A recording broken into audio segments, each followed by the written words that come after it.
Office में कोई meeting है और आपके हाथ पैर फूलने लगे। जो प्रेजेंटेशन तैयार किया सब लगता है भूल से गए हैं। लगता है अब तो सब हंसेंगे। किसी पार्टी में गए और वहां बड़े बड़े लोगों को देखकर पसीने आने लगते हैं। ऐसा लगता है सब हमें ही नोटिस कर रहे हैं। पसीने आना, हाथ पैर कांपना, कई बार तो हकलाने की भी कंडीशन आ जाती है। किसी प्रिंसिपल से बात कर पाना तो इतना मुश्किल हो जैसे किसी से दिल मांग लिया हो। ये कोई छोटी मोटी प्रॉब्लम नहीं है, ये है अथॉरिटी एंजाइटी। तो आखिर ये होता कैसे है? क्या ये एंजाइटी से अलग है? इसके लक्षण क्या है? किस वजह से होता है? क्या इसका इलाज पॉसिबल है? इससे बचने का एक ही तरीका है, भागो मत, फेस द ट्रबल। लेकिन ऐसे भी लोग हैं जो अकेले रहने लगते हैं। ऑफिस में भी बॉस के सामने मीटिंग करना हो या किसी सीनियर से बात, हमेशा कटे कटे रहने लगते हैं। क्या होती है अथॉरिटी एंजाइटी? अथॉरिटी एंजाइटी वो एंजाइटी है जो आपको अथॉरिटी वाले लोगों के सामने महसूस होती है, जैसे टीचर, प्रिंसिपल, बॉस, कोई भी इंसान जो आपसे ज्यादा पावरफुल हो। वो फाइनेंशियली आपसे स्ट्रांग हो सकता है या फिर सोशल स्टैंडिंग में वो आपसे स्ट्रांग हो सकता है। इन शॉर्ट, लोगों को अथॉरिटी एंजाइटी तब महसूस होती है जब उनका सामना अपने से सीनियर लेवल के इंसान से होता है। ऑफिस में बॉस के अलावा सीनियर्स, को-वर्कर से भी ऐसी फीलिंग आ सकती है। अथॉरिटी एंजाइटी के लक्षण क्या है? इसके लक्षण एंजाइटी के लक्षणों जैसे ही होते हैं। ये लक्षण साइकोलॉजिकल या फिजिकल दोनों फॉर्म में आ सकते हैं। अगर साइकोलॉजिकल लक्षण की बात करें तो जैसे साफ तौर पर सोच ना पाना, फोकस ना कर पाना, अटेंशन देने में दिक्कत आना, अपनी बात नहीं रख पाना। फिजिकल लक्षणों की बात करें तो बेचैनी और चिंता महसूस करने लगते हैं, दिल की धड़कन बढ़ जाती है, गला सूखने लगता है, साफ नहीं बोल पाते हैं, पेट में गुड़गुड़ होने लगती है, पसीना आने लगता है, मुंह लाल हो जाता है, हाथ पैर हिलाते हैं बहुत लोग, तो बॉडी में शिवरिंग भी होने लगती है, बार बार यूरिन जाने की भी दिक्कत होने लगती है। लक्षणों की शुरुआत यंग एज में हो जाती है, यानी टीनेज से इंसान जब अडल्ट बन रहा होता है। कुछ केसेस में ये लक्षण उम्र भर रह सकते हैं। बहुत ज्यादा केसेस में लोग ऐसे सिचुएशन से बचने के लिए भागने लगते हैं, लेकिन भागना इज नॉट द ऑप्शन। इससे रिलेशन खराब हो सकता है, पढ़ाई, करियर, सब पर असर पड़ सकता है, कॉन्फिडेंस कम हो जाता है। इसीलिए इसका ट्रीटमेंट करना जरूरी है, लेकिन ट्रीटमेंट तब करेंगे जब कारण पता होगा। इसके कारण क्या है? इसके कारण जेनेटिक एंजाइटी डिसऑर्डर हो सकती है।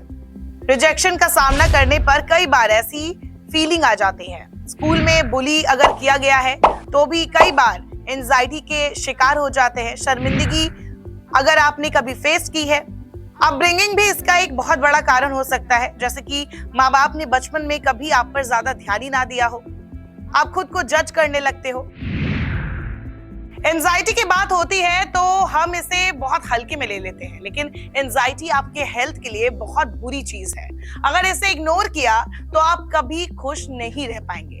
एंजाइटी डिसऑर्डर दुनिया में सबसे कॉमन मेंटल डिसऑर्डर है। 2019 में आई WHO की रिसर्च के मुताबिक ये 301 मिलियन लोगों को अफेक्ट करता है। WHO कहता है कि मेन से ज्यादा फीमेल्स इससे जूझ रही होती है। खैर, एंजाइटी एक बहुत बड़ा टॉपिक है। WHO के मुताबिक इसके बहुत सारे फॉर्म्स हैं। ऐसे वक्त में कई बार लोग एंजाइटी के शिकार होने लगते हैं, जैसे जनरलाइज्ड एंजाइटी डिसऑर्डर। जब आपके डेली रूटीन की चीजों को लेकर बहुत ज्यादा चिंता रहती है, छोटी छोटी बात को लेकर आप परेशान होते हो, तो ये जनरलाइज्ड एंजाइटी डिसऑर्डर होती है।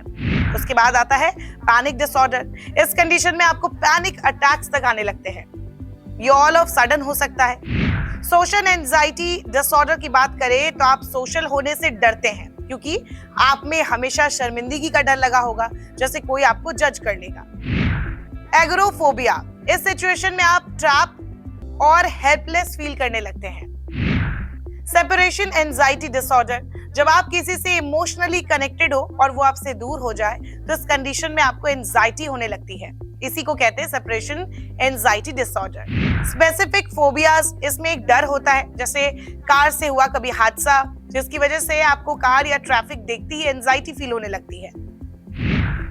सेलेक्टिव म्यूटिज्म, ये ज्यादातर बच्चों में होता है जब वो लोगों के सामने बोल नहीं पाते, जब वो लोगों के सामने ढंग से अपनी बात रख भी नहीं पाते। WHO ने अथॉरिटी एंजाइटी को अलग से मेंशन नहीं किया है, लेकिन एक्सपर्ट्स इसे एक बड़ी प्रॉब्लम मानते हैं, खासकर कि आपके करियर के लिए।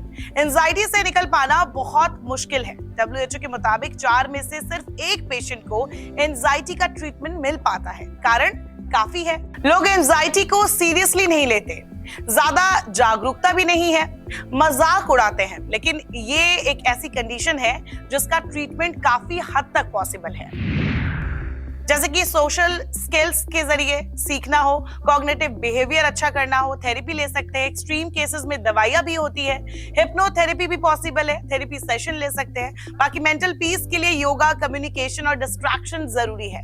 बाकी चिंता का जड़ ढूंढे ताकि उसका समाधान निकल सके। हिप्नोथेरेपी में आपको लग रहा होगा कि इसमें घड़ी दिखाकर आपको वश में किया जाता होगा, ऐसा नहीं है। इसमें हिप्नोथेरेपिस्ट की अपनी बहुत तरीके की टेक्निक्स होती है, जरूरत के हिसाब से वो इसका इस्तेमाल कर सकते हैं।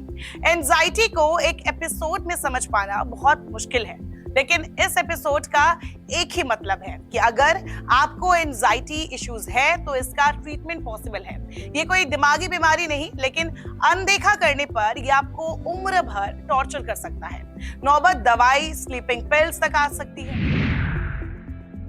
इसीलिए कम्युनिकेशन जरूरी है। इंडिया में थेरेपी लेना जैसे अर्बन लाइफस्टाइल है या फिजूल खर्च, लेकिन भागदौड़ वाली जिंदगी में, खासकर इंडियन सोसाइटी में जहां आप मेल हो या फीमेल, अलग अलग सोच को हैंडल करते हैं। जनरेशन गैप के चलते माँ बाप कटे कटे रहते हैं और बच्चे कब अपनी प्रॉब्लम्स को दबा दबा कर एंजाइटी के लिए घर बना लेते हैं, पता नहीं चलता।